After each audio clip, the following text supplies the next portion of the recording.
अस्सलाम वालेकुम दोस्तों, शरिया ट्रेडिंग के इस लर्निंग चैनल में आज के दिन इस वीडियो में हम लोग देखेंगे कुछ बेसिक टर्मिनोलॉजीज़ जो यूज़ होती है स्टॉक मार्केट में। और ये सारी चीज़ें हम लोग अच्छे से समझेंगे क्योंकि इसके बगैर हम लोग को आगे की चीज़ें समझ में आने नहीं वाली है।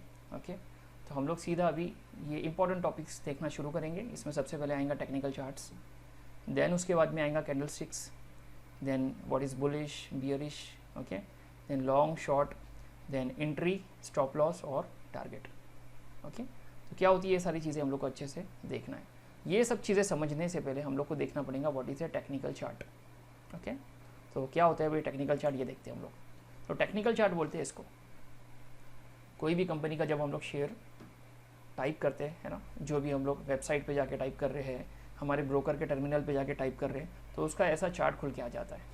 तो ये चार्ट को हम लोग बोलते हैं टेक्निकल चार्ट। ये चार्ट में चीज़ें क्या चलती है भाई, यहाँ पर नीचे की तरफ टाइम चलता है, यहाँ पर ऊपर की तरफ प्राइस चलता है। जैसा जैसा टाइम चल रहा है वैसा वैसा प्राइस में मोमेंटम आ रही है। टाइम के हिसाब से प्राइस चाहे ऊपर जाए या टाइम के हिसाब से नीचे जाए, तो ये सारी चीज़ें इसमें हम लोग को मॉनिटर करने वाली होती है। ओके, अभी अगर ये चार्ट की मैं बात करूँ तो मुझे डेटा कैसा दिख रहा है भाई, यहाँ पर एक कंपनी का नाम लिखा है रिलायंस इंडस्ट्रीज़। ओके, सपोज मैंने इसका चार्ट खोला है। ओके, अब ये जो टाइम दिखा रहा है नीचे, यहाँ पर मुझे मंथ्स दिख रहे हैं, बट पूरा मंथ यहाँ पर चल रहा है। तो यहाँ पर ये जो चीज़ें बीच में मुझे दिख रही है ना, इसको हम लोग बोलते हैं कैंडल्स। टेक्निकल चार्ट में, स्टॉक मार्केट में ये जो एक एक पॉइंट हम लोग को दिख रहे हैं ना, इसको हम लोग बोलते हैं कैंडल्स। ओके, काफ़ी इंपॉर्टेंट चीज़ है, इसको हम लोग अच्छे से डिटेल्ड एनालिसिस का करेंगे। तो एक एक कैंडल मिल के बनाती है एक एक दिन को। तो एक दिन में पूरे प्राइस की मोमेंटम कैसी रही, तो ऐसी रही है और कैंडल ऐसी बनी है। इसमें आप लोग को दो कलर्स के कैंडल्स दिख रहे होंगे, एक रहेगा ग्रीन कलर और दूसरा होगा इसमें रेड कलर, इसके अलावा कोई कलर नहीं है। तो ग्रीन कलर आप लोग को खुद यहाँ पर क्लियर हो रहा होगा कि भाई जब मार्केट ऊपर जाता है, प्राइस ऊपर जाती है, तो कलर क्या हो जाता है कैंडल का, ग्रीन। ये बड़ी होंगी, छोटी होंगी, कौन से शेप की होंगी, ये चीज़ अलग है, इसको बाद में देखेंगे। बट जब मार्केट गिरता है, प्राइस नीचे की तरफ जाती है ना, अगले दिन फॉर ये दिन प्राइस ऐसी थी, अगले दिन गिरी, तो कलर खुद ब खुद यहाँ पर रेड हो जाता है। तो भागते हुए मार्केट में कलर क्या रहेगा भाई, ग्रीन, और गिरते हुए मार्केट में कलर क्या होगा भाई, रेड। तो ये चीज़ें हम लोग को देखने में मिल रही है ये चार्ट में। और क्या मुझे समझ में आ रहा है पूरे चार्ट में, ये चार्ट में ये चीज़ मुझे समझ में आ रही है कि टाइम फ्रेम कौन सी खुली है यहाँ पर। तो यहाँ पर टाइम फ्रेम लिखी है 1 डे की।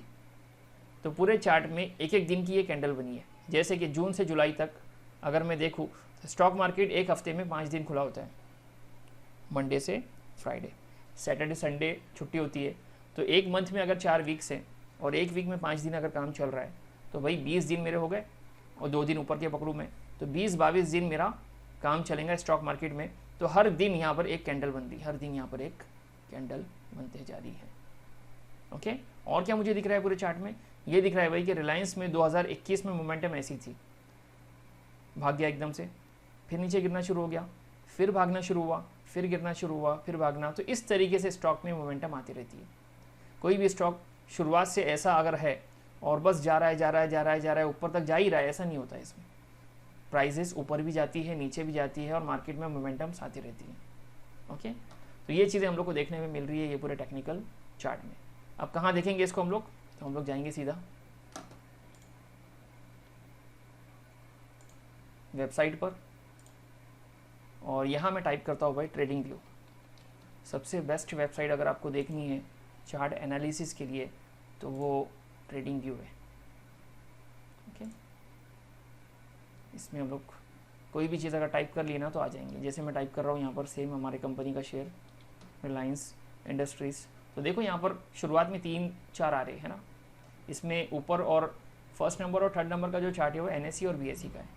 सेकंड नंबर का चार्ट इसमें फ्यूचर का है, इसको हम लोग बाद में समझेंगे, ठीक है। तो NSE पर भी ये ट्रेड हो रहा है, ये रिलायंस इंडस्ट्रीज़, और BSE पर भी हो रहा है। मैं कोई भी चार्ट खोल के देख सकता हूँ, एक ही होते हैं, कुछ फ़र्क नहीं होता है। देखो ये NSE है, NSE पे मैं क्लिक कर रहा हूँ। ओके, सिमिलरली मैं क्या कर रहा हूँ, ये जो भी टाइम फ्रेम है मैं इसको 1 डे कर लेता हूँ सबसे पहले। सिमिलरली मैं रिलायंस को टाइप कर रहा हूँ फिर से, और मैं अब की बार BSE का चार्ट खोलता हूँ। पहले देख लो NSE का कैसा दिख रहा है भाई, ऐसा दिख रहा है कुछ, है ना। अब BSE वाले को खोलूँगा तो सेम, ज़्यादा फ़र्क नहीं पड़ता है इसमें। तो सपोज़ करो ये चार्ट मेरे सामने खुला है, ठीक है। अब चार्ट में क्या क्या चीज़ें होती है, ठीक है। चार्ट में चीज़ें जो होती है, एक तो मैंने बोला आपको कि नीचे टाइम चलता है, यहाँ पर प्राइस चलती है, ओके, और यहाँ पर ये चार्ट में हम लोग को वॉच लिस्ट मतलब स्टॉक्स देखने मिल जाते हैं। और हम लोग जो स्टॉक्स इसमें ऐड कर सकते हैं, हम लोग चाहे इसको दिन भर एनालिसिस करें, है ना, या निफ्टी को एनालिसिस करें या सेंसेक्स को करें, या जो भी चीज़ हमको रखनी है यहाँ पर रख सकते हैं। और क्या हम लोग को दिख रहा है, मैंने एक चीज़ बताया कि नाम यहाँ पर होगा, उसके बाजू में टाइम फ्रेम होगी। अब मैंने बोला कि भाई एक एक दिन की एक एक कैंडल है, तो यहाँ पर मैं इसको चेंज कर सकता हूँ। मुझे अगर देखना है कि रिलायंस साल में कैसा परफॉर्म करता है, तो मैं सीधा पूरे एक साल की कैंडल निकाल ले रहा हूँ। 12 महीने का मैं चार्ट खोल रहा हूँ इस बार, 12 महीने का। तो चार्ट कैसा दिखेगा मुझे, इतना सा कि 1995 से जब ये स्टॉक मार्केट पे लिस्ट हुआ था 1994 से, तो 2023 तक इतना सा चार्ट है। क्यों इतना सा है भाई, क्योंकि यहाँ पर एक एक जो कैंडल बनी है ना, एक एक साल की बनी है। ओके, अभी किसी इंसान को देखना है भाई कि नहीं भाई ये जो इतना मोमेंटम आया है ये, और यहाँ से शुरुआत हुई है 2017 से, तो मेरे को 2017 का देखना है कि क्या हुआ था। तो मैं क्या करूँगा भाई, 12 महीने के चार्ट की जगह पर मैं सीधा एक महीने पे आ जाऊँगा। ठीक है, अब मैं 2017-18 को देख लेता हूँ। 17-18 तो एक साल में 12 मंथ्स होते, तो 12 कैंडल्स आप लोग को दिख जाएंगी 2017 से 2018 तक। ठीक है, अगर किसी इंसान को देखना है भाई कि नहीं मैं थोड़ा सा और डिटेल में देखता हूँ इसको कैसा चला था मामला, तो मैं एक मंथ की जगह पर एक वीक पर आऊँगा। तो इसमें मेरे को क्या होगा भाई, तो एक एक वीक की एक कैंडल होंगी, मतलब एक महीने में 4 कैंडल बनेगी। तो अगर किसी इंसान को देखना है भाई कि यहाँ पर अगस्त से सितंबर तक मार्केट कैसा चला, तो यहाँ पर 4 कैंडल बनेगी वीक की, 1, 2, 3 और 4। उसके बाद सितंबर आ जाएगा। ठीक है, और 5वीं भी बन सकती है, आधी अधूरी होंगी वो। अगर 31 का महीना है और 1-2 दिन उसमें काउंट हो जा रहे, तो 5 भी बन सकती है। आ रही बात समझ में। तो इस तरीके से मामले चलते, और फाइनली हम लोग 1 डे पे आ जाएंगे, तो पूरे मंथ का हम लोग को डेटा दिखेगा। तो यहाँ पर अगर मैं देखूँ तो देखो फरवरी से लेके मार्च तक, फरवरी से लेके मार्च तक कितनी सारी कैंडल आ गई अभी। तो एक महीने में मैंने आपको जैसा बोला कि 22 कैंडल होती है, तो पूरी 22 कैंडल आ गई यहाँ पर। अभी अगर किसी इंसान को खाली एक दिन का डेटा देखना है, खाली एक दिन, तो और टाइम फ्रेम को छोटा कर देगा वो, और 15 मिनट पे आ जाएगा। अब अगर मुझे देखना है कि भाई 26 तारीख से लेके 27 तारीख है कि इसमें नहीं आ रहा है, मे भी बीच में 2 दिन छुट्टी के होंगे, तो उसको मैं हटा ही देता हूँ सीधा। 29 और 30 तारीख तक का डेटा अगर देखना है, तो यहाँ पर मार्केट खुला है। पहली कैंडल कौन सी बनना चाहिए भाई, जब मार्केट खुलता है 9:15 बजे की पहली कैंडल रहेंगी 9:30 बजे तक। देन दूसरी कैंडल बनेगी 9:30 बजे, फिर 9:45, फिर 10 बजे, इस तरीके से पूरा 3:30 बजे तक हमारी सारी कैंडल्स चलती रहेंगी, और टोटल 25 कैंडल बन जाएंगी एक दिन में 15 मिनट की। और मुझे पूरा दिन भर का डेटा यहाँ पे देखने मिल जाएगा, टाइम के हिसाब से 11 बजे क्या हुआ, 12 बजे क्या हुआ, 1 बजे क्या हुआ, 2 बजे क्या हुआ, पूरा डेटा मुझे दिख जाएगा। ओके, अब ये चार्ट अगर आपको डिफ़िकल्ट लग रहा है कि भाई कैंडल स्टिक्स काफ़ी कंफ्यूज कर रही है आपको, और सिंप्लीफाई करना है ना चीज़ों को, तो यहाँ पर आना है हम लोग ने बाजू में, और ये जो एरो सिंबल हम लोग को दिख रहा है कैंडल्स का, उसको हटा के हम लोग को लाइन चार्ट पे आ जाना है। तो ऐसा दिखता है भाई लाइन चार्ट। सिंपल हो गया अब मामला, ये मार्केट यहाँ से यहाँ तक गिर रहा था, फिर उछाल आया, फिर गिरा, फिर उठा, फिर गिर गया, फिर ऐसा बनाया, और फिर अभी भाग रहा है। ओके, और भी वेज है देखने की, अगर आपको देखना एरिया वाइज देखना है तो एरिया वाइज देख सकते हैं आप। ओके, बहुत सारे तरीके हैं भाई, हॉलो कैंडल्स आती है इसमें, और बार्स आते हैं ऐसे, but easiest way is that कि स्टॉक मार्केट में कैंडल स्टिक्स को काफ़ी ज़्यादा इंपॉर्टेंस है। इसको हम लोग डिटेल में अच्छे से देखेंगे क्या होती है ये चीज़ें, बट चार्ट देखना है तो ऐसा दिख रहा है हम लोग को। ठीक है, अब किसी भी इंसान को प्राइस करंट में दिखेंगी, और दिन भर मार्केट के सामने बैठा हूँगा तो भी दिखेंगी। ओके, तो यहाँ पर बहुत सारे टूल्स है जिसको हम लोग को अप्लाई करना होता है। ये चीज़ अभी नहीं देखेंगे, अभी जस्ट हम लोग बेसिक चीज़ें देख रहे हैं, जस्ट इसको बेसिक लेवल पे कंप्लीट कर लेते, और बाद में काफ़ी डिटेल में चीज़ें देखेंगे, क्योंकि हम लोग को इंशाल्लाह प्रोफेशनल बनना है ये लाइन में, तो डिटेल में भी इसके एनालिसिस होते हैं। ठीक है, इसमें एक चीज़ और आप लोग को दिख रही होंगी पूरे चार्ट में, वो है ये बार्स। ये काई के बार्स है, क्योंकि ऊपर जब कैंडल्स बन गई तो नीचे क्या है, इसको बोलते हैं हम लोग वॉल्यूम। वॉल्यूम मतलब क्या भाई, स्टॉक मार्केट में रिलायंस कंपनी के अगर शेयर्स ट्रेड हो रहे हैं तो कितने ट्रेड हो रहे हैं एक दिन में। तो यहाँ पर कोई एक कैंडल पे अगर मैं रखूँ, जैसे ये बीच वाली ग्रीन कलर की 23 मार्च की कैंडल है, और तो मैं बोल रहा था कि मुझे ये वाला वॉल्यूम अगर देखना है जो मुझे दिख रहा है 27 मंडे मतलब 27 तारीख 27 मार्च 2023, तो ये तो कैंडल मुझे ऊपर दिख रही है, और नीचे ये है इसका वॉल्यूम। तो अगर मैं इस पर जस्ट एरो रखूँगा ना, तो ऊपर की तरफ आप देखो रिलायंस इंडस्ट्रीज़ जहाँ पर लिखा है, इसके नीचे वॉल्यूम लिखा है, और जो भी कैंडल पे मैं रखूँगा ना, तो उसके बाजू में वॉल्यूम लिख के आ जाएगा। जैसे देखो 5.44 मिलियन इतने शेयर्स ट्रेड हो रहे हैं एक दिन में इसके, ये वाली कैंडल का डेटा है, ये बाजू वाली का इतने, और ये जो मेरी कैंडल थी इसका कितना है भाई, ये जो मैंने रखा था वहाँ जाके देखेंगे तो 5.8। जहाँ पर नीचे वॉल्यूम ज़्यादा आ गया तो देखो कितना हो जाता है, ये 14 हो गया ये। अभी देखो बड़ी वाली पे रखता हूँ मैं तो ऊपर देखो 14 दिखा रहा है, देन छोटी वाली पे 5.1, देन उसके बाजू वाली पे 12। तो इतना मिलियन ट्रेड हुआ है मामला। ओके, तो ये सारी चीज़ें हम लोग बाद में समझेंगे, वॉल्यूम का क्या इंपॉर्टेंस है स्टॉक मार्केट में। ठीक है, तो एक चीज़ हम लोग ने देख लिया टेक्निकल चार्ट। ठीक है, फिर से आते हैं हम लोग पीपीटी पर। अब इसमें सेकेंड इंपॉर्टेंट पॉइंट होता है भाई कि व्हाट इज कैंडलस्टिक्स। ओके, तो क्या होती है भाई ये कैंडलस्टिक्स, हम लोग को ये समझना है अभी।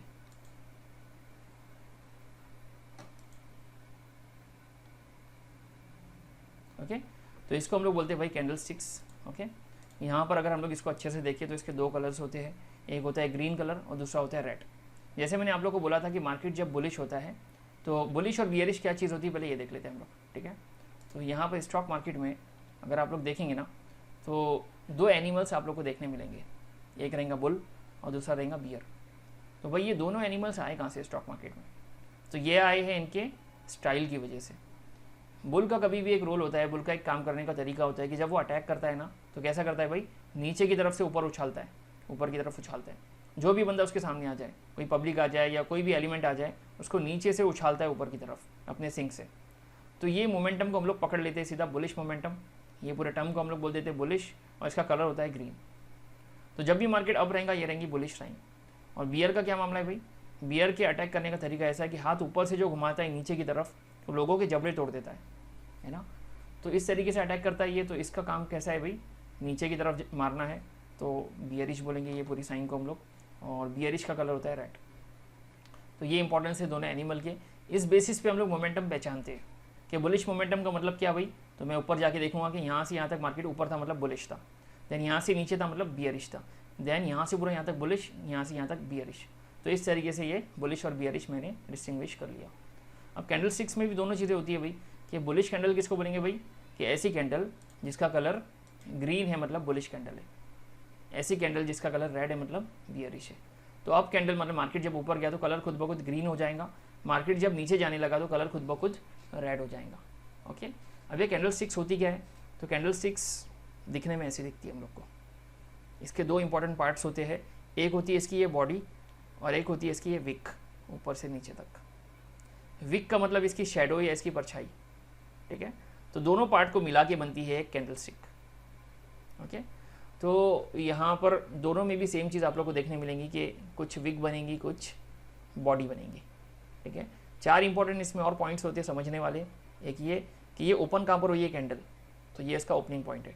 अगर ग्रीन कैंडल है तो नीचे ओपनिंग पॉइंट होता है, और क्लोजिंग पॉइंट कहाँ पर होता है भाई, जहाँ पर इसकी बॉडी जाके रुकी है।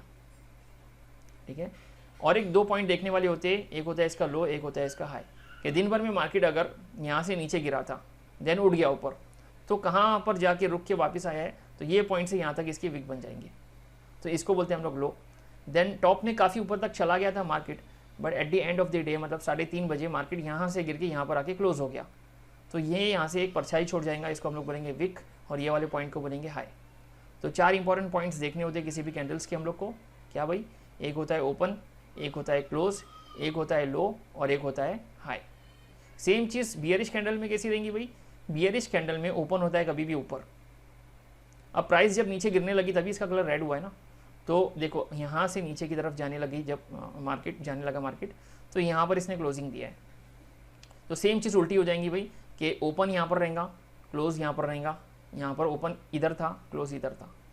लो क्या रहेगा, लो सेम रहेगा, हाई सेम रहेगा, कि मार्केट यहाँ तक गया और यहाँ से रिवर्स किया, यहाँ तक नीचे गिरा, यहाँ से रिवर्स किया।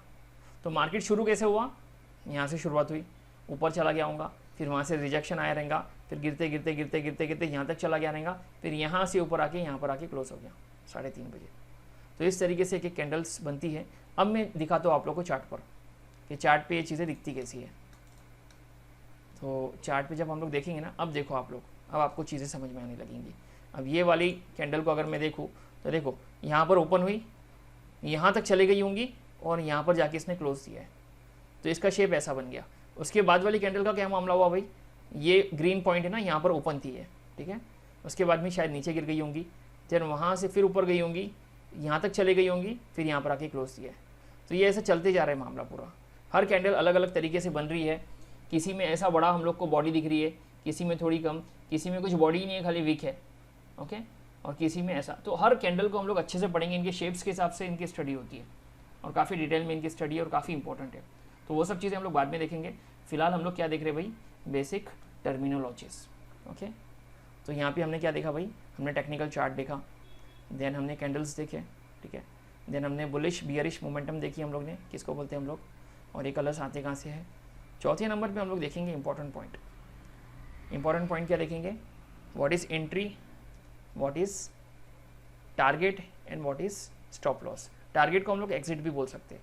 What is entry, what is exit and what is stop loss. तो ये क्या चीज़ें होती है हम लोग अभी समझेंगे। स्टॉक मार्केट में एक चीज़ बोली जाती है भाई,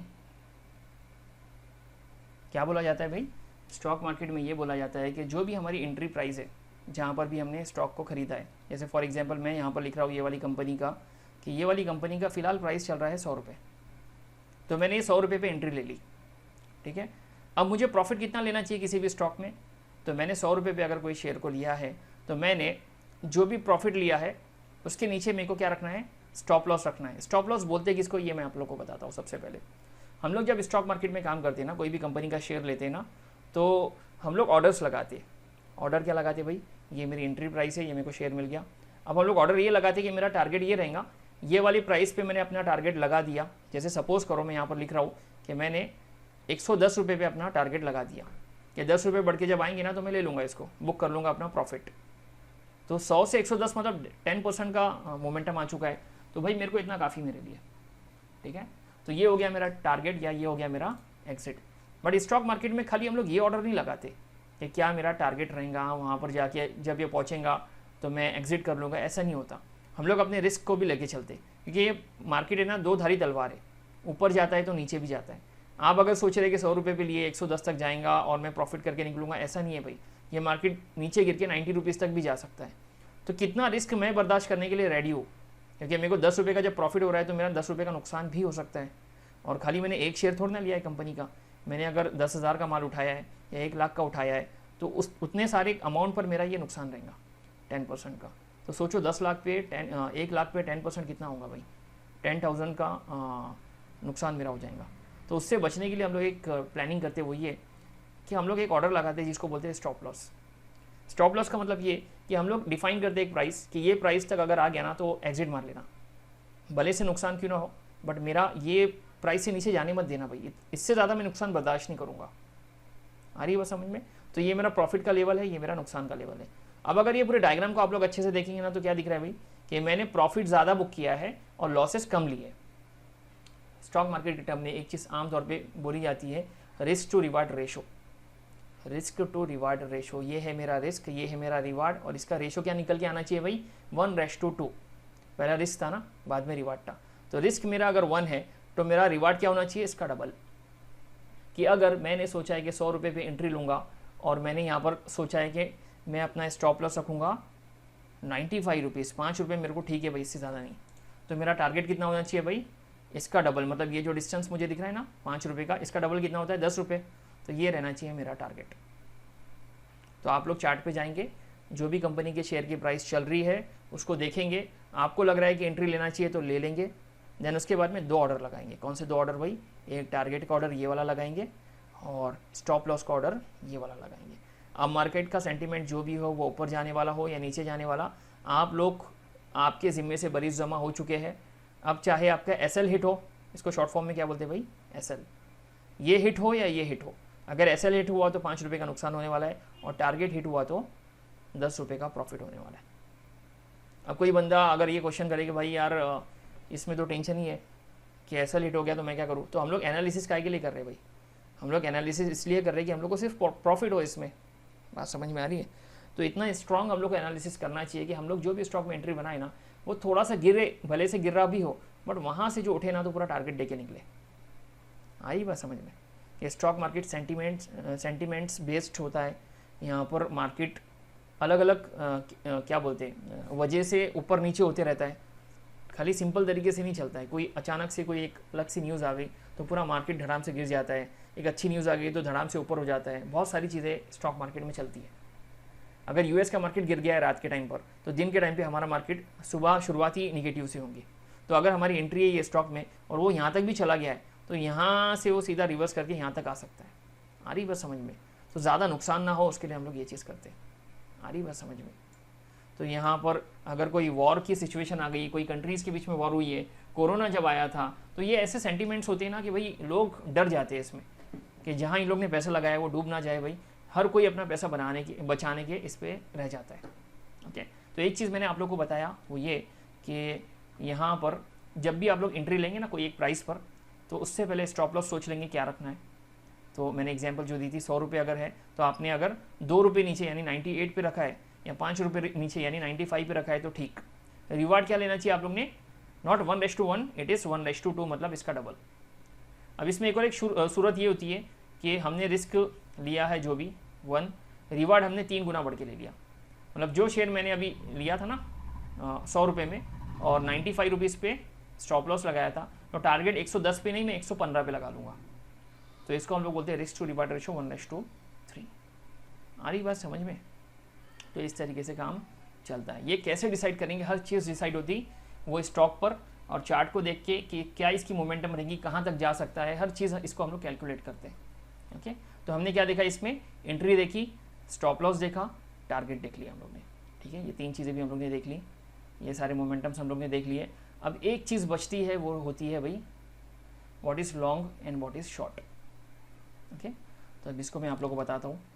स्टॉक मार्केट में जब भी हम लोग कंपनी के शेयर्स खरीदते हैं, ओके, तो ये मार्केट अजीब तरीके से काम करता है। कैसा भाई? कोई भी चीज़ हम लोग जब खरीदते हैं और अच्छे भाव में अच्छा भाव आ जाता है तो हम लोग उसको बेचते हैं। ओके, जैसे फॉर एग्जांपल मैं यहाँ पर अगर आपको बोलूँ कि मैंने कोई कंपनी का शेयर लिया था और मैंने अपनी एंट्री प्राइस रखी थी यहाँ पर, क्या रखी थी भाई? 100 रुपये। तो मैं लिख रहा हूँ यहाँ पर 100 रुपये। अब मैंने एसएल लगा लिया था, मैं सोच रहा हूँ भाई कि मैंने एसएल लगाया था यहाँ पर कितने का भाई? 95 रुपीज़ का। देन मैंने ये सोचा कि मैंने टारगेट लगाया था इसका, कितना लगाया था भाई? 110 रुपये का। ओके, अब मैंने एंट्री ली है तो मेरा प्रॉफिट क्या होना चाहिए भाई? मैंने नीचे के रेट में खरीदा और मैंने ऊपर के रेट में जाके बेच दिया। स्टॉक मार्केट में सेकंड सिचुएशन एक चलती है जिसको बोलते हैं शॉर्ट पोजीशन। इसको मैं क्या बोलूँगा? लॉन्ग जाना। इसको मैं क्या बोलूँगा? लॉन्ग जाना, मतलब नीचे खरीदा ऊपर बेचा। एक सेकंड सिचुएशन स्टॉक मार्केट में चलती है जिसको हम लोग बोलते हैं शॉर्ट पोजीशन, मतलब नीचे की तरफ मार्केट में पोजीशन बनाना। यहाँ ऊपर की तरफ पोजीशन बनाया था, यहाँ नीचे की तरफ बनाऊंगा। अब क्या होगा भाई? कोई एक प्राइस मेरे को लग रही है कि 110 तक कंपनी का स्टॉक चला गया, मैंने अब तक लिया नहीं है इसको, मैंने देखा कि ये कंपनी का शेयर 110 तक चला गया। अब मैं बोल रहा हूँ कि ये काफ़ी ऊपर चला गया, अब यहाँ पर लोग खरीदेंगे नहीं, यहाँ से बेचना शुरू करेंगे, तो मैं क्या करूँगा? मैं यहाँ पर एंट्री लूँगा, बट ऊपर जाने के लिए नहीं, नीचे आने के लिए एंट्री लूँगा। मैं एक ऐसे भाव पे खरीदूँगा जो ज़्यादा है और बेच दूँगा एक नीचे वाले भाव पर। तो मेरी एंट्री इस बार क्या होगी भाई? मेरी एंट्री देख लो आप, एंट्री फिलहाल यहाँ दिख रही है ना। मैं बोल रहा हूँ कि भाई मैंने देखा इसको कि गिरना शुरू हो रहा है, जब गिरते गिरते ये 100 रुपये पे आया। ठीक है, मैंने देखा कि भाई वॉच कर रहा हूँ मैं ये वाले स्टॉक को कि 95 से 100 गया, देन 110 गया, देन यहाँ से अब गिर रहा है भाई, ये कहाँ तक आ गया? 100 तक। अब मैं एंट्री बनाऊंगा इसमें, बट ऊपर के लिए नहीं, नीचे के लिए। तो अब की बार मैं अपना टारगेट क्या रखूँगा? उल्टा रखूँगा। मैं सीधा टारगेट यहाँ पर 90 रुपीज़ का रख लूँगा। ठीक है, स्टॉप लॉस क्या रखना चाहिए मैंने? स्टॉप लॉस भी उल्टा हो जाएगा, ऊपर की तरफ हो जाएगा। तो यहाँ पर मैं 105 रुपये का रखूँगा, मतलब 5 रुपये। अब रिस्क मेरा कैसा रहेगा? उल्टा रहेगा कि अगर गलती से ये नीचे ना गिरते हुए ऊपर चला गया स्टॉक, तो 105 पे हिट हो गया तो मैं पोजीशन से निकल जाऊंगा, या मेरे को मेरे टारगेट पे अगर ये हिट हो रहा है 90 रुपीज़ पर, तो मैं मेरी पोजीशन से एग्जिट कर जाऊंगा। तो क्या हुआ भाई? यहाँ पर मैंने नीचे बाय किया, ऊपर जाके सेल किया, यहाँ पर मैंने एंट्री बनाई, तो सेल करने के बाद में एग्जिट हो गया था मेरा। अब यहाँ पर क्या होगा? मैं सेल करूँगा पहले, यहाँ पर मैं सेल करूँगा पहले और नीचे जाके बाय कर लूँगा। जैसे ही मैंने बाय पे क्लिक किया, मतलब मैं पोजीशन से एग्जिट कर जाऊँगा। इसका मतलब ये नहीं कि मेरे खाते में अब और शेयर्स आने लग गए, मैंने और बाय कर लिया, ऐसा नहीं। इसका मतलब ये कि पहले अगर मैं सेल करता हूँ और नीचे जाके बाय करता हूँ, मतलब मैं मेरी पोजीशन से एग्जिट कर चुका हूँ। आ रही बात समझ में? तो इस तरीके से काम चलते हैं स्टॉक मार्केट में, और ऊपर भी जाता है मार्केट, नीचे भी जाता है। इसीलिए तो हम लोग बोलते हैं कि बुलिश मार्केट है तो पैसा कैसा बनाना है भाई? नीचे खरीदना है, ऊपर बेचना है। अगर मार्केट का सेंटीमेंट ही बियरिश है तो लोग क्या करते हैं? ऐसे में ऊपर खरीद लेते हैं और नीचे जाके बेच देते हैं। तो इस तरीके से भी इन लोग कमाते हैं ऐसे मार्केट में। ओके, तो आज की वीडियो में हम लोग ने काफ़ी चीज़ें देख ली। क्या क्या देख लिया हम लोग ने देख लिया ये सारे terminologies, technical chart, candlesticks, bullish, bearish, long, short, entry, stop loss और टारगेट। तो ये सारी चीज़ें करने आ जाती है हम लोग को। अगर मैं यहाँ पर आपको दिखाऊँ ना वेबसाइट पे जाके, तो जैसे मेरे को अगर कोई एक कैंडलस्टिक्स पर एंट्री लेनी है, कोई एक कैंडल को पकड़ के एंट्री लेनी है, ओके, तो मैं क्या करूँगा, मैं सोच रहा हूँ भाई कि देखो ये मामला ऊपर जा रहा है, मार्केट ऊपर जा रहा है, ये बड़ी सी कैंडल बनी है, थोड़ा सा रुका है और अभी ऐसा मेरे को कुछ दिख रहा है। तो मैं क्या करूँगा भाई, सेम चीज़ करूँगा। यहाँ पर एक डायग्राम आपको दिख रही होंगी लॉन्ग पोजीशन और शॉर्ट पोजीशन की। तो लॉन्ग पे मैं क्लिक करूँगा और मैंने सोचा कि मैं ये लेवल पर एंट्री करना चाह रहा हूँ। ओके, और मैंने बोला कि कैंडल के लो पर, कैंडल का जो लो है ना, रेड कलर की कैंडल की बात कर रहा हूँ मैं, इसके नीचे मैं अपना स्टॉप लॉस लगाता हूँ। तो मेरा टारगेट कितना होना चाहिए, इसका डबल होना चाहिए। तो ये आपको कैलकुलेट करके दे देगा रिस्क टू रिवार्ड रेशियो। देखो मैं इसको ऊपर नीचे करता हूँ तो देखो ये वैल्यू चेंज हो रही है, ये अभी 1.4 चल रहा है, मेरे को 2 तक जाना है, 1:2 तक जाना है ना। तो जैसे ही मैं 2 पे लेके जाऊँगा इसको,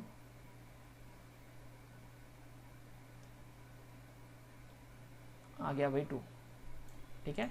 तो ये है मेरा रिस्क टू रिवार्ड रेशियो कि अगर ये वाले पॉइंट पर मैं एंट्री बना रहा हूँ और ये है मेरा एसएल, तो मेरा रिवार्ड कहाँ तक होना चाहिए, यहाँ तक।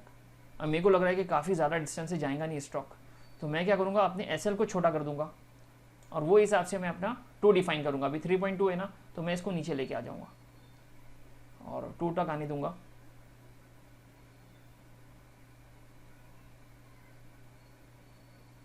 है ना भाई, इस तरीके से मामले चलेंगे। तो ये इसमें मेरे को इतना प्रॉफिट मिल जाएगा। ये प्रॉफिट है कितना भाई, मैं ये स्केल से कैलकुलेट कर सकता हूँ। इस पर क्लिक करके यहाँ पे मैंने एंट्री ली थी, यहाँ पे ले जाके मैंने सेल कर दिया और जैसे ही मैं इस पर क्लिक कर रहा हूँ तो भाई मेरे को 1.84% का प्रॉफिट हो रहा है, 1.84% का। और प्राइस वाइज देखो तो 45 रुपये का फ़ायदा हो रहा है एक शेयर के पीछे, 2500 का शेयर है ना, तो वो बेसिस पे।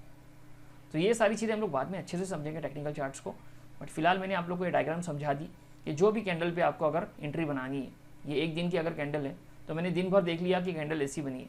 अब मैं सोच रहा हूँ कि इसमें शॉर्ट जाना है कि लॉन्ग जाना है। मैंने सोच लिया कि लॉन्ग जाना है, तो मैं अपना डिफाइन कर लूँगा एसएल, मैं अपना डिफाइन कर लूँगा टारगेट, और मेरे को सही लगता है सब चीज़ कैलकुलेट अच्छे से हो गई है तो बाय कर लूँगा कंपनी का शेयर। कितना करना है क्वांटिटी में डिफाइन कर लूँगा कि मेरे को 1 लेना है, 10 लेना है, जितना मेरा फंड है वो हिसाब से मैं लूँगा। आ रही बात समझ में भाई। तो आज की वीडियो के लिए इतना काफ़ी। इंशाल्लाह कल के दिन काफ़ी इंपॉर्टेंट चीज़ें हम लोग देखेंगे, हम लोग डिटेल में सारी चीज़ें देखेंगे कि कैसे हम लोग ऑर्डर लगाते हैं। और हम लोग को 2 और इम्पॉर्टेंट मार्केट्स देखने हैं, that is future and option. और उसके बाद में एक इम्पॉर्टेंट चीज़ देखनी है, जैसे शरिया स्क्रीनिंग क्या होती है स्टॉक्स में। जब हम लोग काम करते हैं कंपनी में तो क्या हलाल तरीका होता है, क्या सारे तरीके से हम लोग काम कर सकते हैं क्या स्टॉक मार्केट में, क्या चीज़ें हम लोग को अलाउड है क्या नहीं है, ये हर चीज़ हम लोग देख लेंगे, ठीक है।